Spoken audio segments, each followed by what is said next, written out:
Então, dando continuidade aqui ao nosso bate-papo sobre a lista de livros para o vestibular da UFSC 2020, vamos agora falar sobre o livro Quarto de Despejo, Diário de uma Favelada, que é um livro de Carolina Maria de Jesus.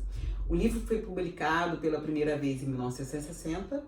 A obra ganhou vida a partir do trabalho do jornalista Audário Dantas, que em 58, ao ir até a favela Canindé, em São Paulo, fazer uma reportagem, conheceu Maria Carolina de Jesus. Viu que a história que buscava estava nos 20 caderninhos encardidos em que ela registrava o seu dia a dia e de seus companheiros em forma de diário.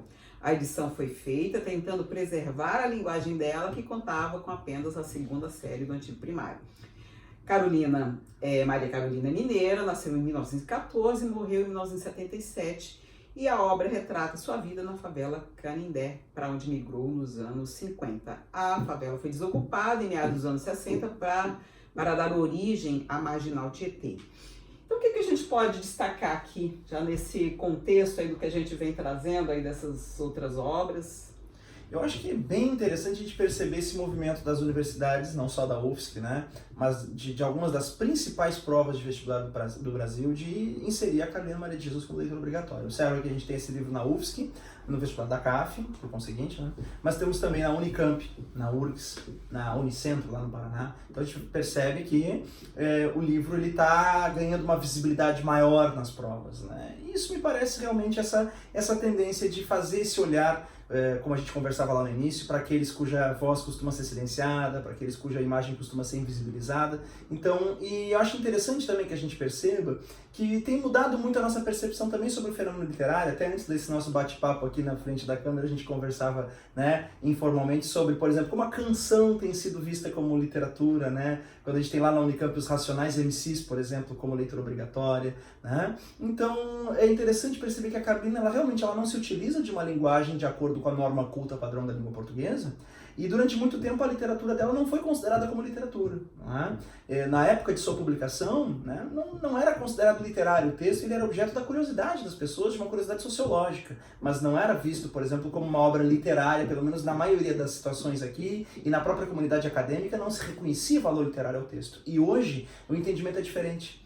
Porque o que realmente torna uma obra digna de apreciação enquanto arte, enquanto literatura, não é o emprego da norma culta padrão da língua portuguesa, certo? A gente vai perceber que fundamentalmente é o uso de recursos estéticos na obra como figuras de linguagem, a começar pelo próprio título do livro da Carolina, que é Quarto de Despejo. Trata-se de uma metáfora na qual compara-se a cidade a uma casa. Ela vai dizer que quando estou na cidade, né, com seus lustres de cristais, seus tapetes de veludo, cortinas de cetim, tenho a impressão que estou na sala de visitas. Quando estou na favela, né, sinto que que sou um objeto fora de uso, né, digno de estar no quarto de despejo. Então esse trecho, né, que aparece ali no início do livro, no ano de 55, que é o primeiro ano em que ela registra ali as suas impressões em forma de diário, ela está trazendo aqui pra gente essa metáfora de que o centro da cidade seria a sala de visitas, né, comparando-se a cidade com uma casa, não é? E a favela seria o quarto de despejo, quer dizer, o lugar onde joga tudo o que não presta, como ela também diz em determinado momento. Ou seja,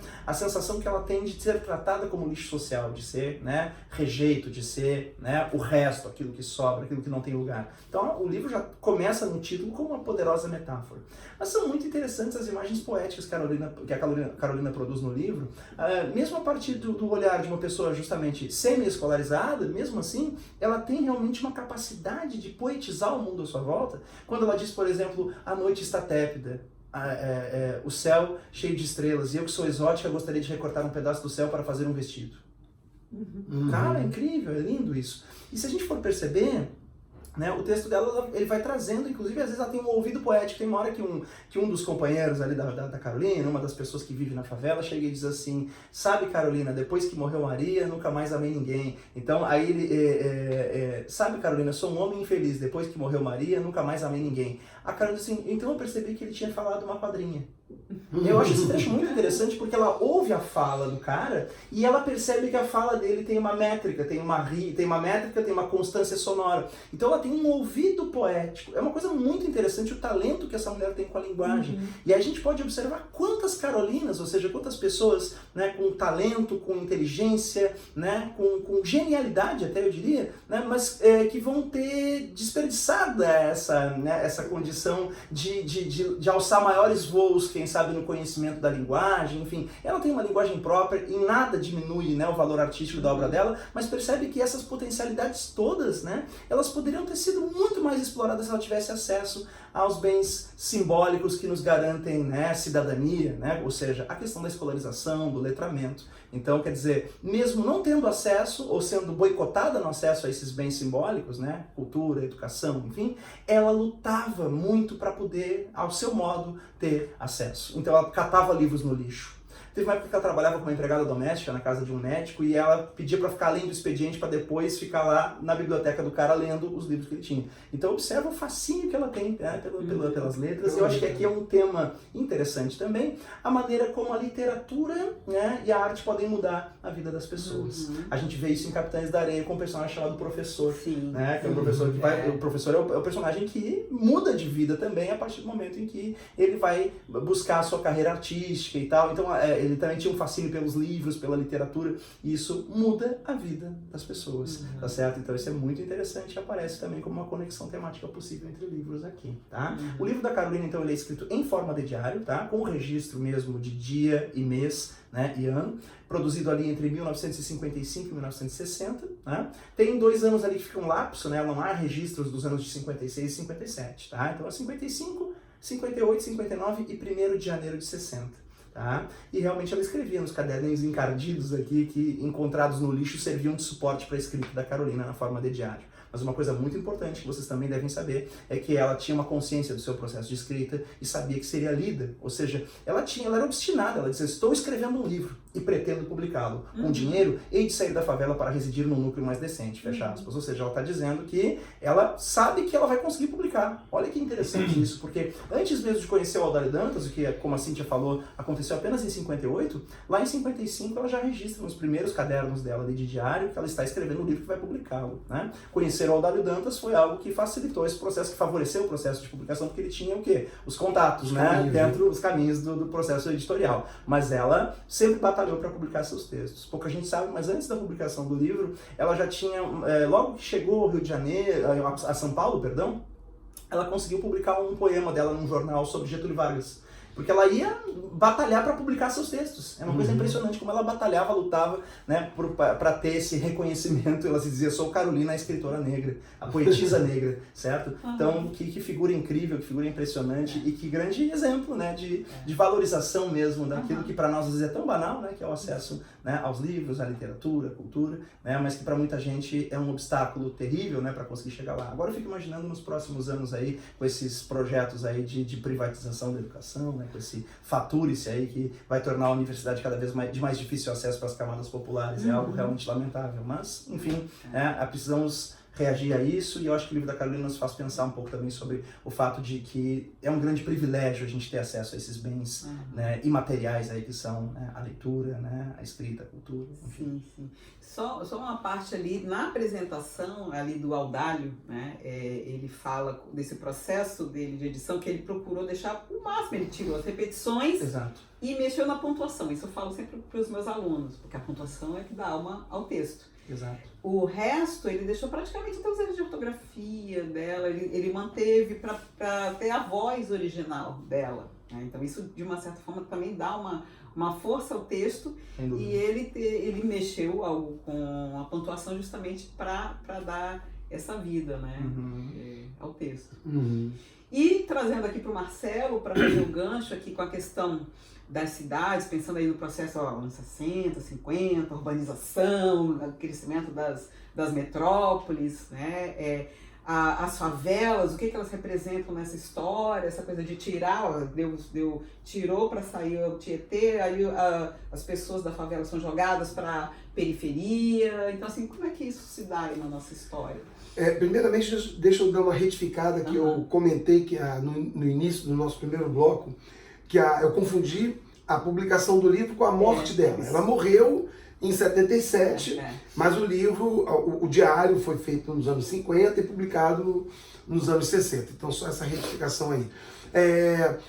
Esse ano, essa década aí, essa dupla década, 50 a 60, é uma época que o aluno também tem que ficar muito atento, porque já independente da obra tá aí tá na lista de livros, é uma década clássica. 50 e 60 é sempre um período muito clássico de vestibular de história, porque é um momento em que você tem, nos anos 50, né, aí usando um termo que é muito corriqueiro nas minhas aulas, década de 50 é a famosa, são os anos dourados, e a década de 60, os anos rebeldes.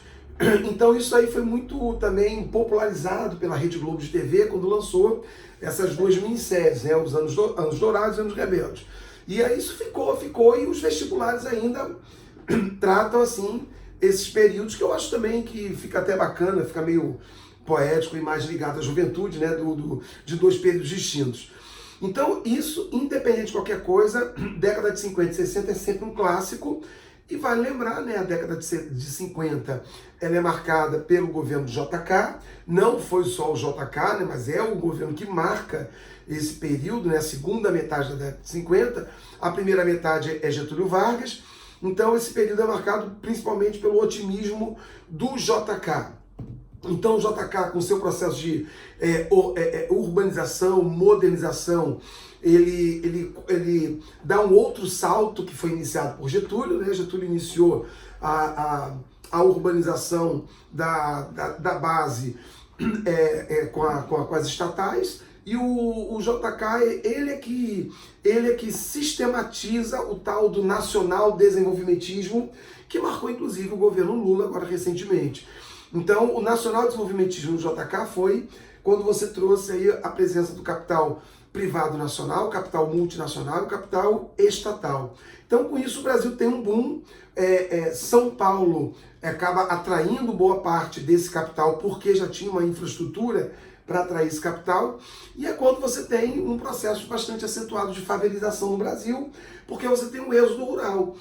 Curiosamente, o êxodo rural ele não se dá necessariamente em Getúlio. Quem ficou famoso pelo êxodo rural foi JK e depois os militares.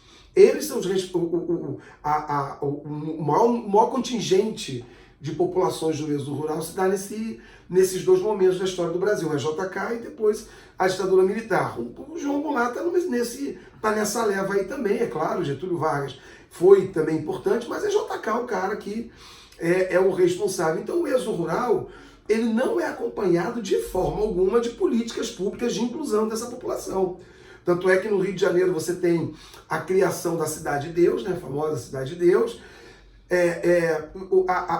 O início da favela no Rio de Janeiro, ela se dá mesmo na virada do século, mas você tem ali nos anos 50 e 60, uma grande quantidade de pessoas que vai morar no Rio de Janeiro, nos morros, e em São Paulo, nas favelas de São Paulo. Então, nas comunidades, nas periferias de São Paulo.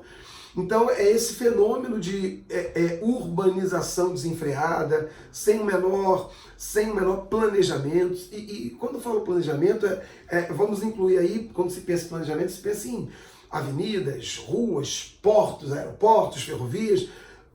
Não tem planejamento. Eu incluo aí a forma como você vai acolher essa população, principalmente. Então você tem um fenômeno aí muito interessante, que você vai distinguir essa população colocando essa população para morar longe. Ou ela vai morar nas periferias de São Paulo, ou ela vai morar nos morros do Rio de Janeiro. Claro que o morro do Rio de Janeiro está perto. Você desceu o morro, tá Copacabana, tá ali no Botafogo, Flamengo, centro da cidade. Mas não é essa questão. Você não tem... Essa população não é visibilizada. Ela não pode ser visibilizada. Então você afasta ela. Hoje, essa população foi se mesclando, né? Então, O cara que mora na periferia tem que trabalhar nessas áreas mais, como diria a Carolina, né? Nessa parte mais bela da cidade. Muitas vezes nem volta ou faz volta e já está presente novo. Então você meio que criou hoje uma situação em que houve uma mistura maior. Tá? Então a fronteira social ela se diluiu muito, ela está bem diluída. E os atuais governantes, o Dória, o Witzel, o próprio Bolsonaro, têm políticas para que volte a separar isso aí. Só fazendo aí de higienização, né? Exatamente, processo de higienização. Só queria fazer esse link mais atual, né? Mas o que a Carolina viveu é o que milhões de brasileiros, ela é mineira, né? A maioria era nordestina, mas o que milhões de brasileiros viveram, que foi sair do seu local de origem para procurar uma vida melhor, não vão encontrar, não vai haver moradia para todo mundo, não vai haver condições para todo mundo, então vão ocupar as periferias. No caso dela, a favela Canindé, né? Ela está próxima ao estádio do Canindé, da Portuguesa Paulista, né? Clube de futebol, a Portuguesa. E exatamente ali, quando a gente passa ali no Tietê, se você está passando a marginal Tietê, você vê o estádio da Portuguesa. Você vê ali. Era naquela região a favela. E o poder público precisou pegar de volta, que era muito comum isso, né? Você vai pegando de volta espaços que foram ocupados e vai abrindo avenidas, vai abrindo caminhos, né? Vai higienizando a cidade, modernizando a cidade. Então, é bem esse processo. A Cidade de Deus, no Rio de Janeiro, foi quase a mesma coisa. Então, Lacerda, houve um incêndio que se entendeu como criminoso posteriormente, a favela foi toda lambida na época, porque era tudo de madeira, e aí essa população foi jogada para a Cidade de Deus, que na época era um lugar muito distante das áreas mais nobres do Rio de Janeiro. Então, o fenômeno que ela viveu do despejo da favela, da acabar, ela viveu dois fenômenos que foram típicos dos brasileiros ali, né? Primeiro, do êxodo, e depois o de não ser acolhido no lugar para onde se dirigiram. Não houve essa acolhida, mas os anos 50 e 60, então muita atenção aí nesse período, que já é um período muito clássico de vestibular. Tanto os anos 50 com o JK e os anos 60 que pega o iniciozinho da ditadura militar. Para quem chama de movimento, não, é ditadura militar que se instituiu em 64. Um golpe. Um golpe de Estado. Exatamente. Sim. Gente, acho importante, né, destacar essa questão mesmo da contextualização histórica por conta, né, do fato da Carolina se posicionar politicamente várias vezes. Como a gente aqui também se posiciona, a Carolina, ela faz disso um dos aspectos principais do livro. Né? Claro que ela se coloca também em algumas das questões que remetem à sua intimidade, como num diário, mas como a gente já havia comentado num bloco anterior, a gente tem essa questão do livro ser uma espécie de misto, né, de diário e reportagem. E em alguns momentos, então, a Carolina vai falar a respeito, né, das questões políticas do seu tempo, denunciando práticas muito comuns, né, à época, e quem sabe, né, mais do que naquela época, a questão, por exemplo, do clientelismo, né, a percepção dela de que os políticos só aparecem na favela nas épocas eleitorais, certo? Que vão acabar chegando com supostos benefícios, né, colchões, cobertores, alimentos, né, evidentemente pleiteando o voto, né, dos favelados, oferecendo a eles como benefício aquilo que na verdade lhes é de direito, mas que lhes é sonegado durante 3 anos, aí chega naquele 4º ano lá, a véspera da eleição, o cara aparece lá prometendo, dando, oferecendo como fosse uma benesse. Mas enfim, a Carolina então tem uma visão bastante aguda sobre a política do seu tempo.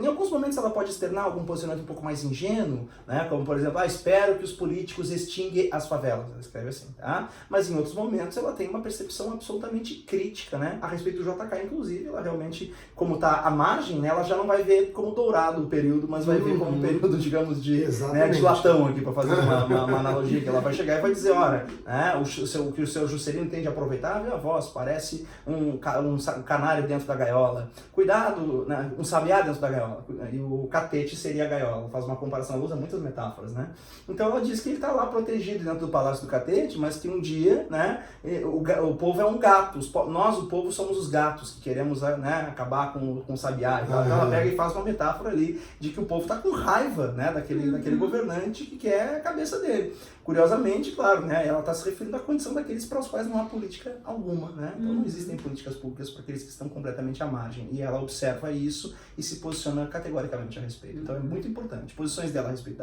da questão da política de seu tempo, a respeito da mulher, uma vez que ela também não cumpre um papel daquele papel pré-figurado para a mulher na sociedade, porque ela é uma mulher independente, então vejam quanto isso é, né, para a época, algo bastante ousado, né? Ela é uma mulher que sozinha sustenta 3 filhos, há vidas de relacionamentos diferentes, certo? Ela dizia que não inveja a vida de mulheres casadas da favela, que levam a vida de escravas indianas, ela diz. Então olha só como ela tem uma posição bastante cética em relação ao casamento, como ela denuncia a violência doméstica, muito comum, especialmente no ambiente da favela ali, ela então faz essa denúncia também de maneira muito consistente.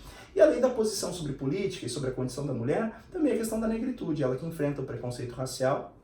Várias circunstâncias acontece isso com ela, e ela tem normalmente ali uma atitude autoafirmativa que é muito interessante, né? No sentido mesmo de dizer, olha, eu uma vez fui apresentar uma peça de teatro, ela escrevia, né? Eu apresentei um teatro para o dono de um circo e ele me disse, muito bom, é pena você ser preta. Esquecendo ele que eu adoro a cor da minha pele e o meu cabelo enrolado. Eu acho até que o cabelo do preto é mais bonito que o do branco. É mais educado, ela diz, né? Onde põe ele fica. Então olha como ela se vê orgulhosa da sua condição de mulher negra, né? E o quanto ela lida então dessa forma de, né? Ela tem uma ideia de autoafirmação mesmo no momento em que ela é, né? De alguma forma alvo, né? Dessas injúrias raciais, né? Desses preconceitos. Ela então mostra ali, tem um orgulho da sua condição e tem uma atitude autoafirmativa bem importante também, que isso seja percebido pelo leitor na hora da gente enfrentar os testes que vão ser colocados aí nos vestibulares, beleza? E se entra dentro da questão da temática, já está inserida na questão da desigualdade, na questão da mulher, na questão da moradia também, né? Uma questão forte ali também. E do planejamento, da falta de planejamento. Às vezes o pessoal fala assim, a falta de educação, não sei se é um plano, né, como dizia Darcy Ribeiro, né, se é a falta é um projeto, né? Um projeto, a falta de planejamento. É um projeto. É um projeto, né? Até quando você falou questão da Cidade de Deus, eu me lembrei que sou de Brasília, também ali, cidade planejada, né, e tudo mais, apareceu ali no início da década de 60 também por conta das migrações, as favelas, no centro da cidade, bonita, planejada. O que eles fizeram? Tiraram dali e jogaram para a periferia. E depois houve várias cidades satélites, mas uma delas é um nome bem emblemático, chama Ceilândia, que o CEI era do projeto que era Campanha de Erradicação de Invasões, e virou Ceilândia. Hoje tem quase 2 milhões de habitantes na Ceilândia, eu fui professora na Ceilândia, e depois tem outros assentamentos, mas como ver que tudo isso foi para tirar, por que tirou dali? Porque enfeiar o centro da cidade, né? Então tem essa questão com link com a higienização, então acho que é um bom viés aí para os alunos ficarem atentos. Legal. É isso? Beleza. É isso aí. Beleza.